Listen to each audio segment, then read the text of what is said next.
Well, welcome to another Friday night. I want to look tonight at another one of the characteristics of complex trauma, and it's burnout. It seems that most people with complex trauma, especially more severe complex trauma, often end up burning out. And what's really interesting to me as I talk to clients who are taking our online program who come from all over the world is that burnout is an issue all around the world. Even in countries that won't admit that they might have addiction issues in their country are admitting that they have burnout issues. Let me just give you some statistics that I've come across. So 2024 survey by the Boston Consulting Group revealed that nearly half, or so 48% of workers across 8 countries reported experiencing burnout. That's almost half of the workforce. That's a serious issue. Australia has been identified as the most burnt out nation globally, with 50%, 1 in 2 individuals affected by excessive and prolonged stress, leading to mental exhaustion and lack of motivation. Amongst physicians, the American Medical Association reports that almost half of doctors are reporting being burnt out. Managerial stress in Equilibrium indicated that 36% of managers reported feeling burnt out in 2024, with 24% considering quitting their jobs, underscoring the pressures faced by those in leadership positions. This has led to a major impact on productivity, as you can imagine. So approximately 85% of businesses reported decreased employee productivity over the past year and cited burnout as the major factor.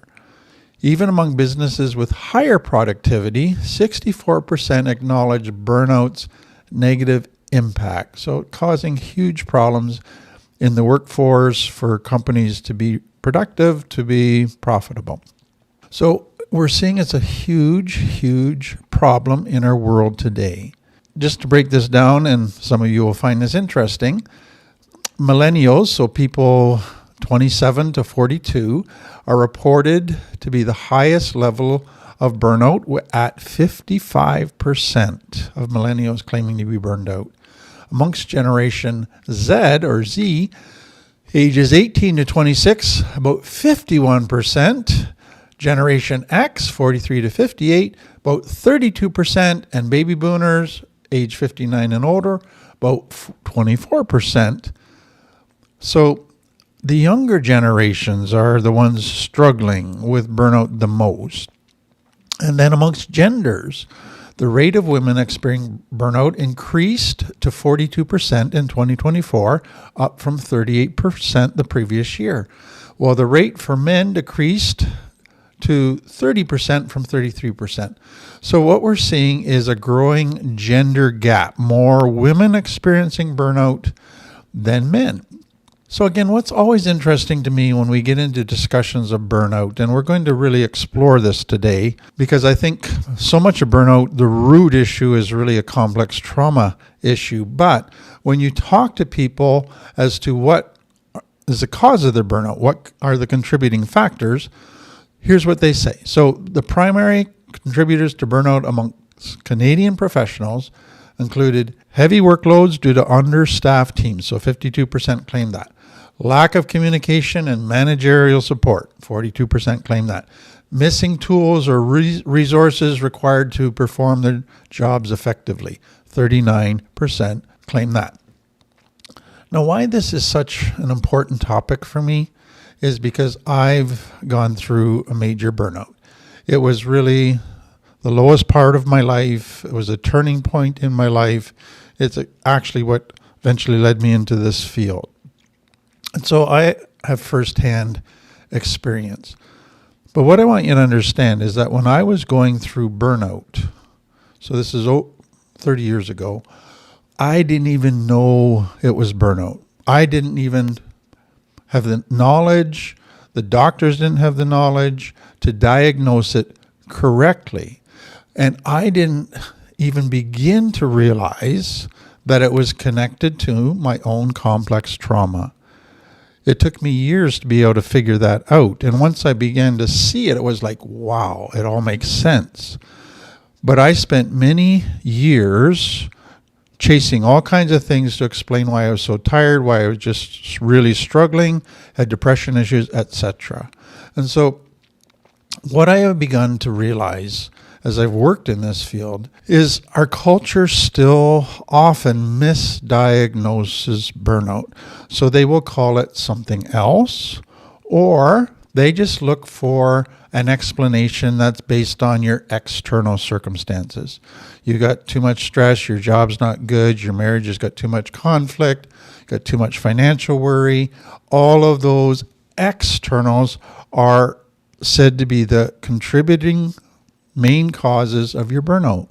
But what I want to show us today, and hopefully you can see it, is that there's underlying issues that cause those surface external things to carry so much weight and wear us down. And that underlying issue is complex trauma related. There's another observation I've had over the years, and that is that many people aren't even aware that they're close to burnout. They're starting to burn out, but they're not even aware of what's happening. It's so sad to watch. And as a part of that can be kind of being burnt out has been their normal for so long, they just think they're normal, or they just think they're tired and they're just lazy. That's what they've always been told. If you weren't so lazy, you wouldn't be feeling this way or acting this way. And so they feel guilty now. Or there's a fear to even be honest about how they're really feeling. About, I'm not doing well. I am falling apart. I am about to lose it. There's a fear of going there and being honest about it because there's still a fear that there's a stigma attached, that they're lazy, they're not productive, they're just not carrying their weight, or they're a single parent.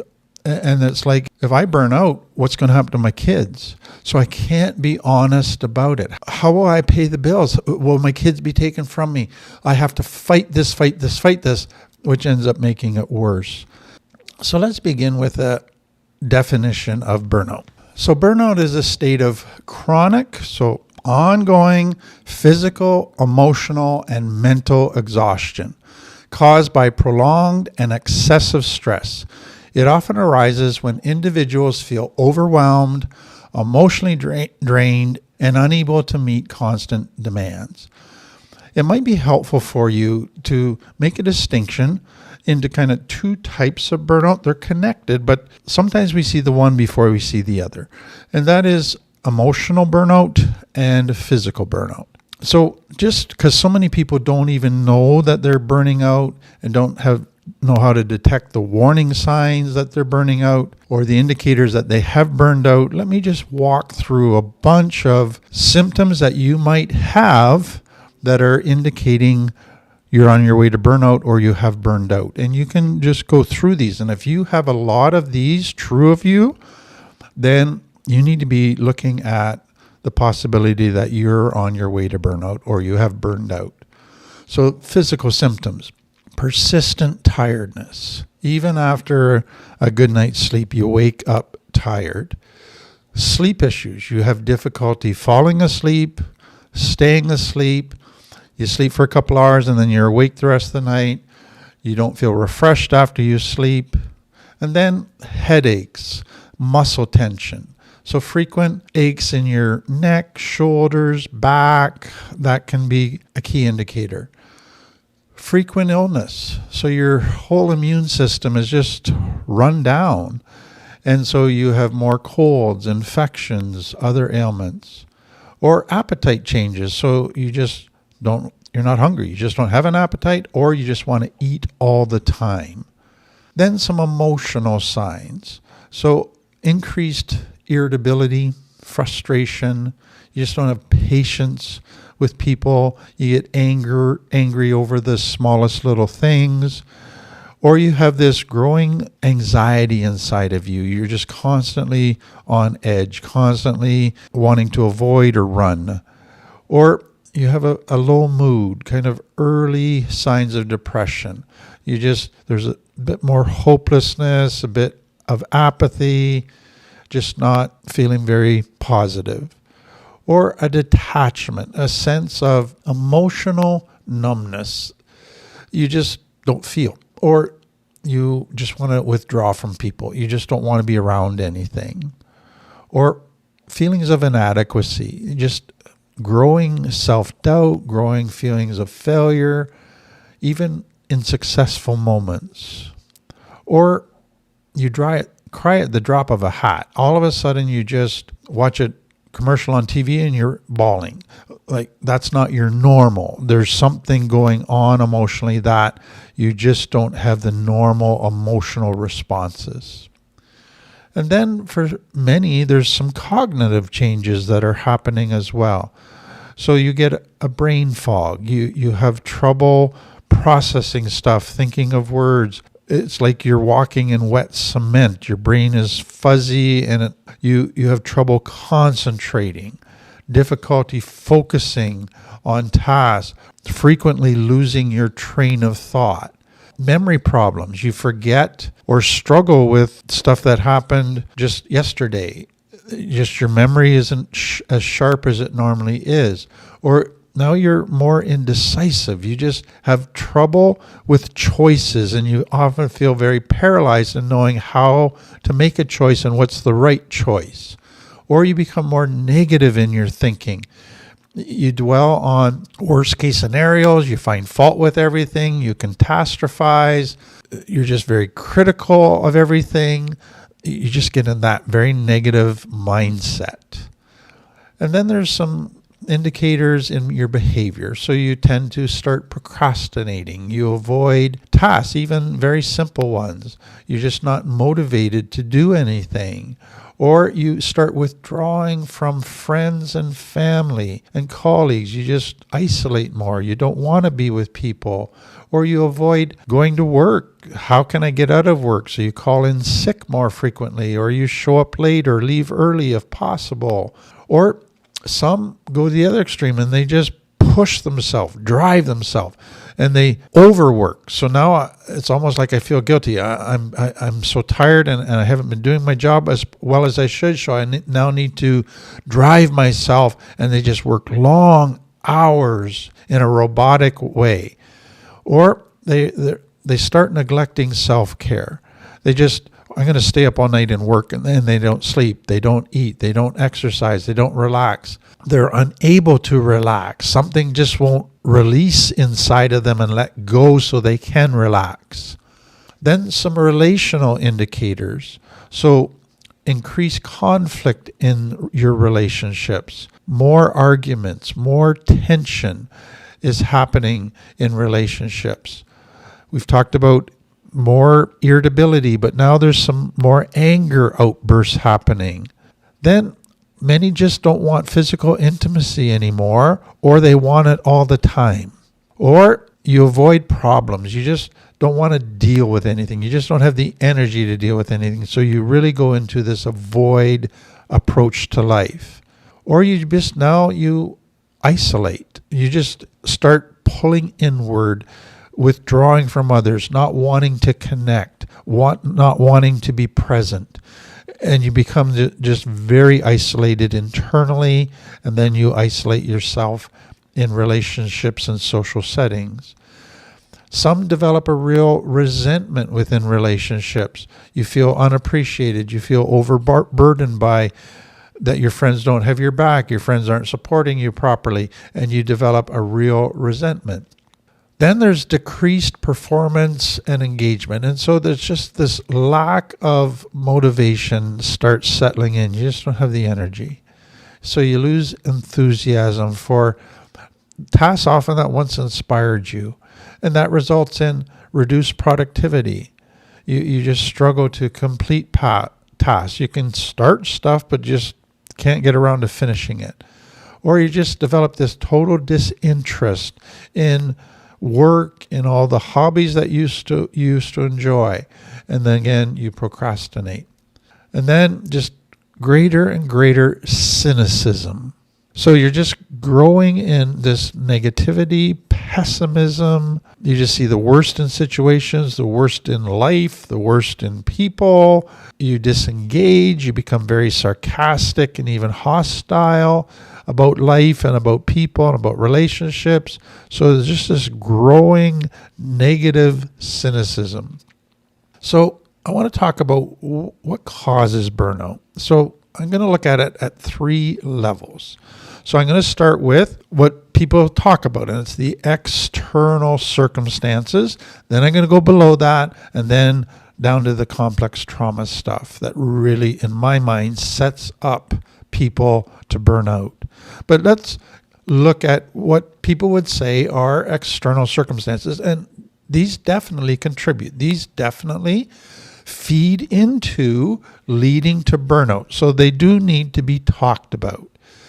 So work related. So if you're in a toxic work environment where office politics, there's bullying, there's poor management, that's going to take its toll and wear you down and could lead to burnout. Or if you're in a work environment where there's an excessive workload, where you're expected to work 60, 80 hours a week, you have unrealistic deadlines placed on you, and then inadequate resources to do the work asked of you. That's going to wear you out. Or if you're in an environment where you lack control in making decisions, so everybody else is making decisions for you, and you can't say no to that, that's going to wear you out. Or if you're in an environment where there's unclear expectations, so just here's a very general job, do it, and nobody gives you clear guidance and you're afraid to ask, that's just going to take its toll on you. Or if you're in an environment where you're really working hard but nobody's appreciating it, nobody's recognizing it, you feel undervalued, underappreciated, unnoticed, but yet there's this high expectation, and if you ever make a mistake, all of a sudden you're noticed, that's going to take its toll on you. Or if you're in an environment with poor working conditions, that's going to take its toll on you. Or if you're in an environment where there's just no resources to do your job, that's going to take its toll. Or if you're in a job that's very monotonous, you just repeat the same task over and over and over again, and it's not meaningful work, you feel like a robot, that's going to take its toll. Or if you're in a job where you're trying to do your job, but you're constantly being interrupted so that you're pulled in all these different directions and you can't do your job, that's going to take its toll. So work definitely plays a part. Then relationship stuff. So conflict not being resolved and more conflict than there is fun, that wears you down. Or caregiving responsibilities. You're a single mom or you're a stay-at-home mom and your partner's away a lot and you've got 4 children and there's a lot of responsibility. Or you've got elderly parents to take care of or loved ones with special needs. That gradually takes its toll. Or you're isolated, so you move to a different country or a different part of the country. You have no friends, no family. You just feel very much alone, no meaningful connections to help you. That takes its toll. And then there's an element of societal, cultural pressures that can feed into burnout. So economic pressure. You have to have a certain salary in order to pay rent, to buy food, but the cost of living keeps going up and you're struggling to meet your own basic needs. That takes its toll. Then there's societal expectations. So you go to certain neighborhoods and all the kids are involved in all the sports, all the extracurricular activities, and you feel that to fit in and be a part of that community, you need to get your kids involved in all of that stuff. Or you move into an area where everybody's got a boat and a cottage and a pool and all kinds of really nice things. And you feel, again, a pressure that you have to fit in by meeting these expectations that are very subtle, but they're there. Or for some people, we would call it a digital overload. You're constantly working on technology. You're constantly... That's part of your job, but then you do it to communicate to people, to connect with people. Then you do it for some entertainment. But the digital overload can take its toll on you. Then for others, you live in an environment where there is discrimination and inequity. There's racism, there's bias, there's unfair treatment. You're not included in stuff. You're looked down on. You're not given fair treatment. That takes its toll. And then for others, they're in a war zone. And life is just bombs and bullets. And it's a scary, scary world. And that takes its toll. So that's kind of the external environment. And it does contribute to it. Because all of those things, if you look at them, they add to stress and they make your brain eventually start to feel overwhelmed and unsafe. And that's what leads to burnout. So let me take it a lower level to the next level. And that is what's going on below the surface that's causing a person to not respond as well as they should to some of these external causes. Because many people will go through these external causes and never get burned out because they have tools and they have the underlying internal health to not be overwhelmed by it. So somebody has said there's kind of 8 types of people set up for burnout. So number 1 is the overgiver. You just give. Your needs don't matter. You just have to love people. They burn out. There's the overdoer. You accomplish. Your whole value comes from accomplishing stuff. That gets you validation. Then there's the overachiever, where you have to be better than everybody. You have to be top of your class, the best in your office. That can lead to burnout. Then there's the overthinker. You got to figure out every problem. You got to anticipate every problem. Your brain is constantly obsessing and working on stuff. Then there's the micromanager. You got to make sure every detail is under control, is the way it should be, so that there's no failures, so that you don't get hurt, so that there's nothing unexpected that happens. The micromanager. Then the perfectionist. You got to do everything perfectly to think you're good enough to get respect. Then the workaholic. All your value comes from your job. And so you must work to prove how valuable you are and get validation. And then the people pleaser. Your value comes from other people liking you, other people being pleased with you doing what they want. So as you can see, all of those, if those are true of you, then you get in external environments and you got problems because you can't say no. You can't turn your brain off. You can't just say, hey, I'm only going to work these amount of hours. No, I got to prove my worth. So there's something going on below the surface that's causing people to be overgivers, to be overdoers, to be overachievers, to be overthinkers, to be micromanagers. And that's the complex trauma stuff. But before I go on to that, let me just put it kind of this way. If you take the underlying issues, what you see is a person who has chronic stress issues, a person who possibly has codependency issues, which leads to compassion fatigue.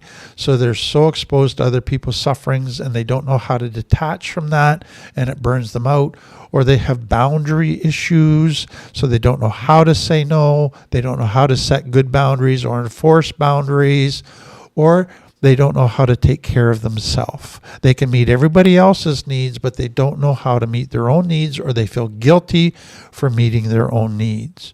So now we're getting to some of those core issues that come out of complex trauma. So let's go to this, because to me, it's complex trauma that creates those issues that then when you get in the external environment, you don't know how to handle properly, and then you burn out. So we've used this diagram before. So on the right is kind of healthy nervous system, healthy engagement with life. So the performance zone, you go into your sympathetic nervous system. It gives you energy to work hard, to do your job. But then you go to the blue, which is the recovery zone, where you go into your parasympathetic nervous system, and that brings rest, healing, rejuvenation, and now you have a very balanced, healthy life. Sympathetic nervous system, parasympathetic nervous system, working in balance, creating a very healthy life. You don't burn out But then you come to the complex trauma side on the left. You're in constant stress, constant danger, constant overwhelm. So you're constantly in your sympathetic nervous system. You're not able to go to your parasympathetic nervous system because you're constantly in danger. You're constantly stressed. You got to stay in your sympathetic nervous system. So eventually, your only way your brain can find a way to survive is to burn out, to shut down. That's what's happening. It's the brain's last recourse to prevent you from killing yourself, to prevent you from just burning everything up. So let's just start refusing to cooperate. Let's go on strike. Let's shut her down. So let me just kind of break that down a little bit more. So as a person is in danger, stress, overwhelmed, they're in their sympathetic nervous system. But the brain is also releasing chemicals at that time to help give you extra energy. So it releases cortisol, adrenaline, and that gives you extra energy to fight, flight, to survive in that danger, stress zone. Some people actually then add other chemicals when they feel themselves getting tired, when they feel themselves wearing out. I just need more coffee. I just need more sugar.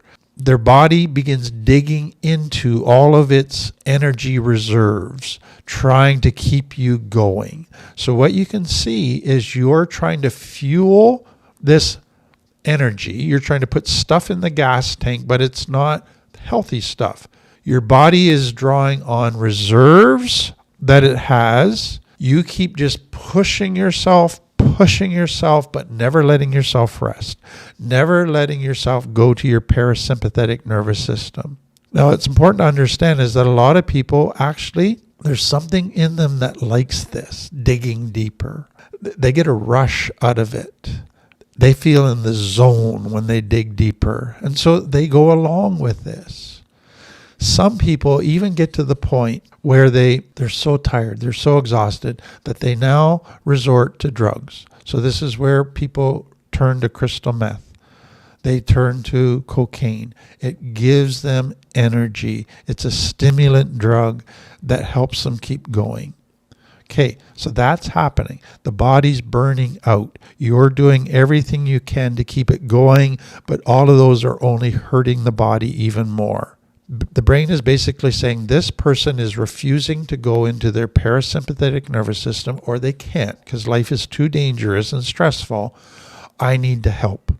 So the first thing the brain often does is it brings about depression. So depression is actually the brain trying to help a person get to their parasympathetic nervous system. I'm going to start kind of shutting down. I'm going to start numbing out.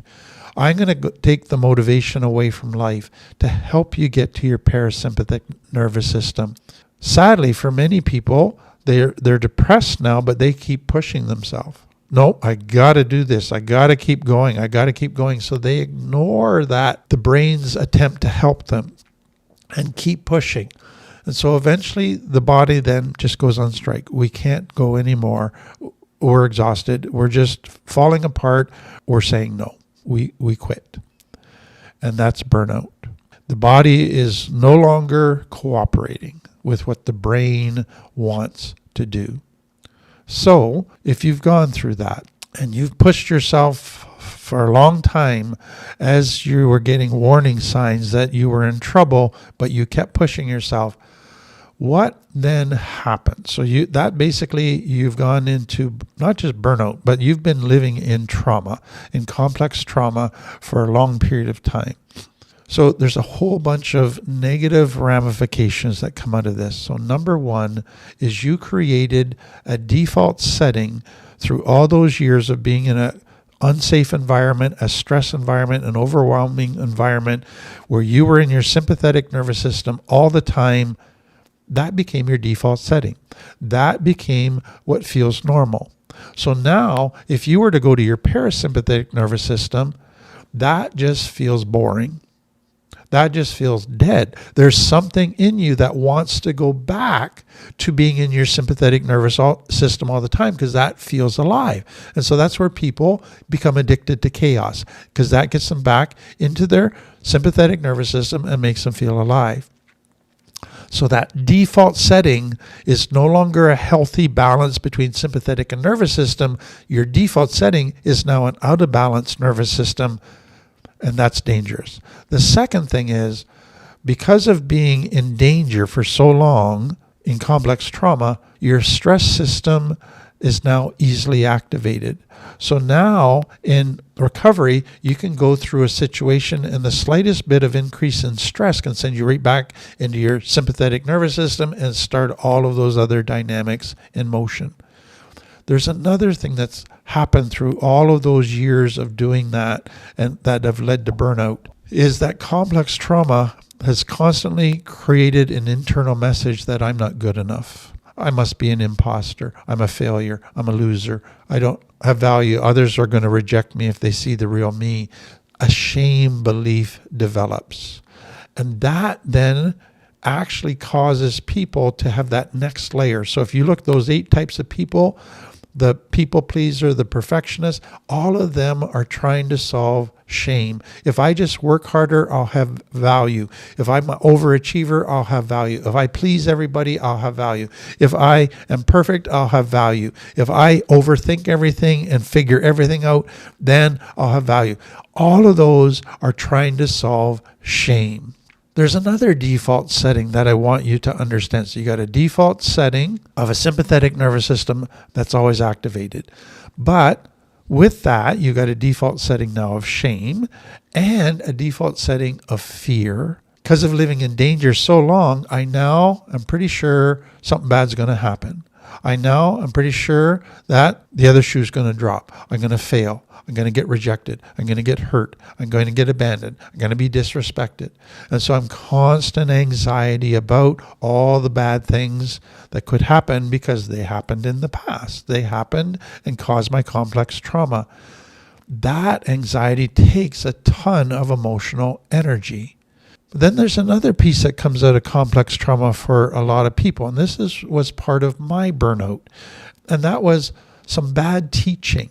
So I was basically told that to be loving meant I never had any needs. I couldn't stand up for myself. I shouldn't take care of myself and do self-care because that was being selfish and self-centered. I needed to give, or I was not being a loving person. That was bad teaching. That was not actually teaching love. It was teaching codependency and calling it love. Also, I got teaching that if I relaxed, then I was being lazy. If I relaxed, I was being selfish. I needed to work, because that's what productive, healthy people do, is that solid work ethic. And so that teaching caused me to have false guilt whenever I took care of myself. It caused me to have false guilt whenever I said no to anybody. And so bad teaching can cause people to have false guilt, which then sets them up to be people pleasers, to do all of those 8 things. Another thing is, for some people, there's unresolved healthy guilt. So they have stolen and lied and cheated for years, but never owned it, never truly changed. And that's gnawing at them, that's eating away at them. That takes a lot of emotional energy and can contribute to burnout stuff. So what I hope you see, it's complex trauma created some core issues that became default settings. Shame, fear, false guilt, true guilt. That, if it's not dealt with, will lead to people-pleasing, workaholism, those 8 characteristics. And then when you're in external environments in your adult life that are stressful, you won't be able to handle them properly and you burn out. So that 3 levels that all feed into burnout is so important to see. Some of you might go, wow, I think maybe I'm heading to burnout. I just hadn't seen the warning signs. I need to take action. Others of you are going, wow, I think I am burned out. That's why I've been feeling the way I have for so long. What do I do? How do I heal? How do I change this? So let me give you a series of pieces to this healing journey that I hope will be helpful. And just understand this takes time. You don't recover from burnout in a week or a month. This is a long journey. It took me years to recover. So begin with pausing and reflecting. So acknowledge the signs, the symptoms, the warning signs that you're burning out, but don't go to judgment. Don't go, oh, I'm a terrible person. Oh, I can't. Don't get down on yourself. Burnout is not a personal failure.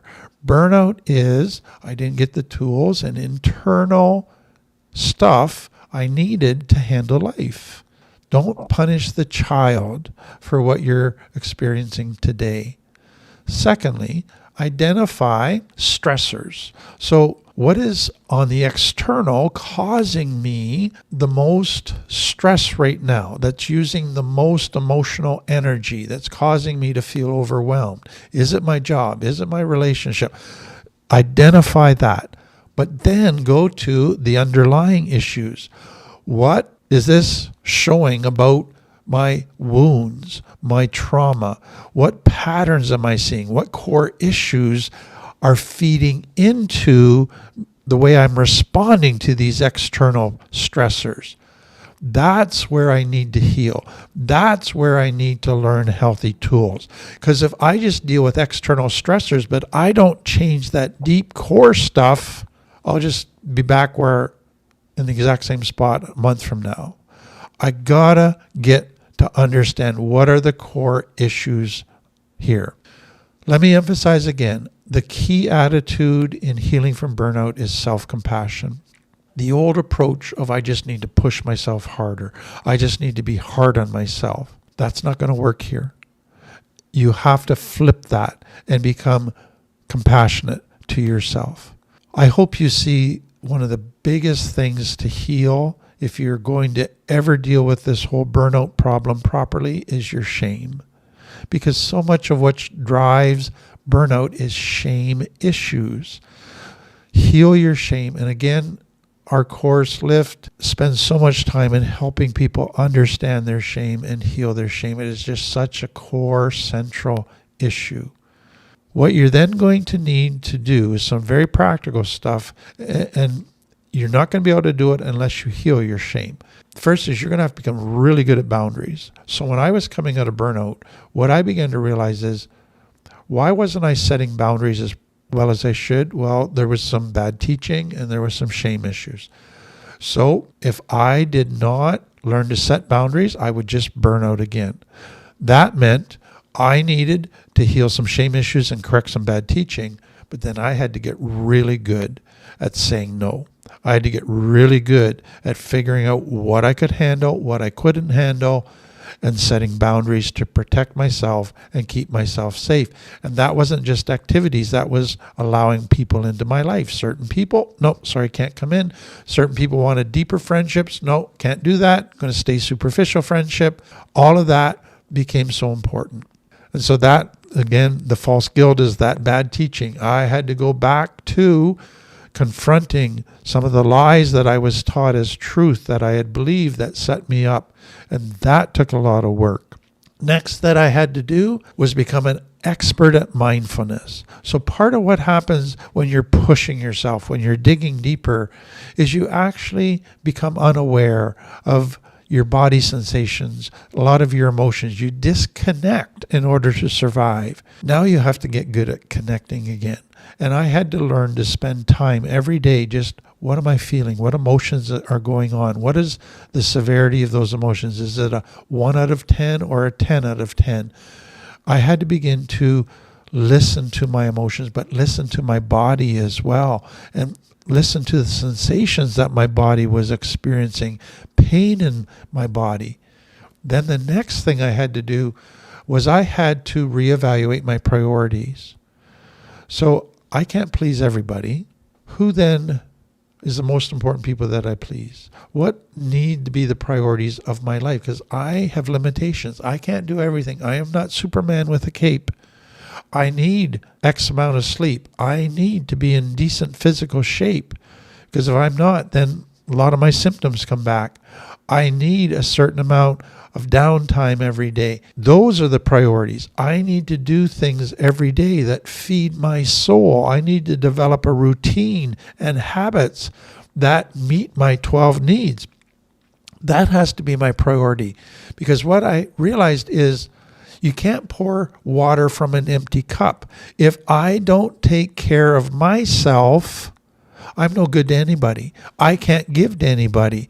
So a priority is I have to meet my own 12 needs, healthy self-care, healthy self-love, before I can love anybody else, before I can perform. So how do I have the balance to love self and love others? But how do I make that a priority? What does that look like? And that required a ton of thinking.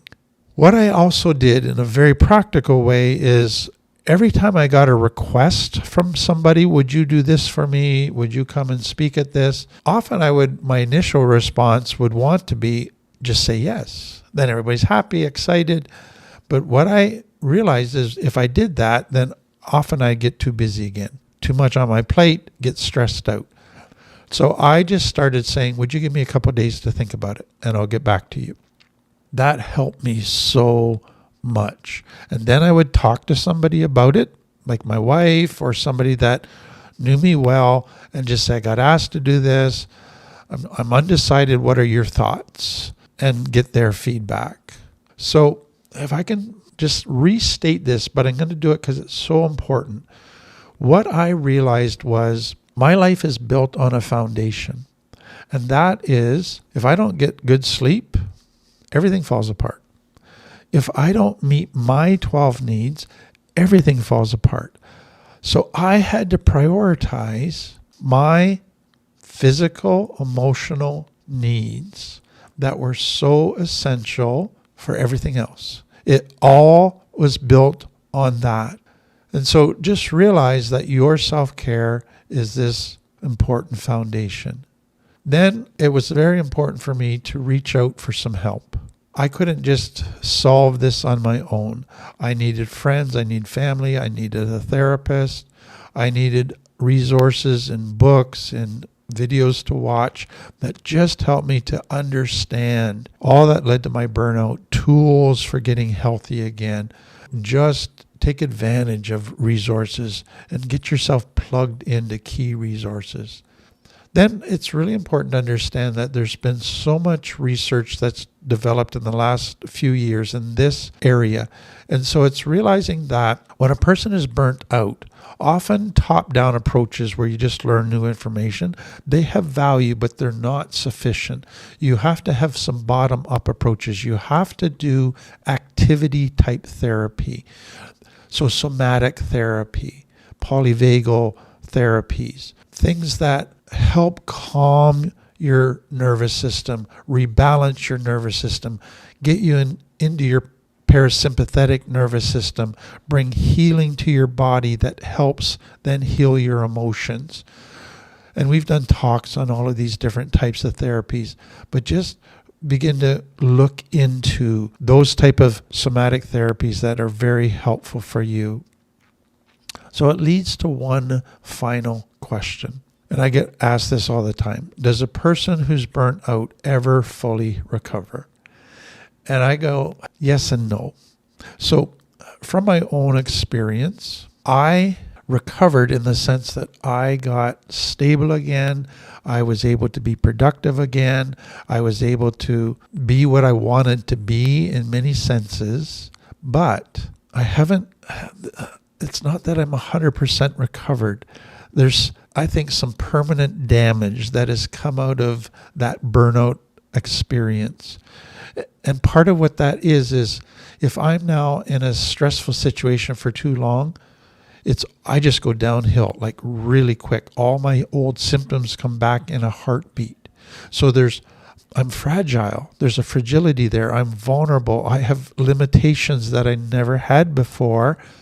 So I can still be stable and do really, really well. And so in a sense, I've recovered, but in a sense, there's been some permanent damage that I need to be aware of that now restricts me like I wasn't before. That is to me so important. So if a person doesn't pay attention to those limitations, to their fragility, to those restrictions, to how vulnerable they are, and they don't set healthy boundaries, they don't do healthy self-care, they start to push themselves again in too much stress, you're going to burn out again. And what concerns me is if you burn out a second time or a third time, you may not bounce back this time. Too much damage may be done. So this is not some light little thing we're playing with. This is not like I broke a bone, okay, everything's going to be back to normal. And if I break it again, I'll put a cast on and be back to normal again. No, each time greater and greater damage is done. So that's our look at burnout. I hope that helps you.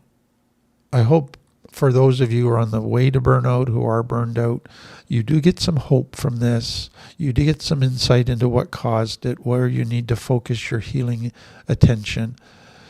It is possible to come out of it. And I would say that in coming out of the burnout in my own life, it has led to some good stuff that I never probably would have had unless I had gone through the burnout. So it can be, if you do it properly, it can turn into a positive, but it takes a lot of work and a lot of time. So that's the end of another Friday night. I, again, thank you for being here. Hope that was helpful.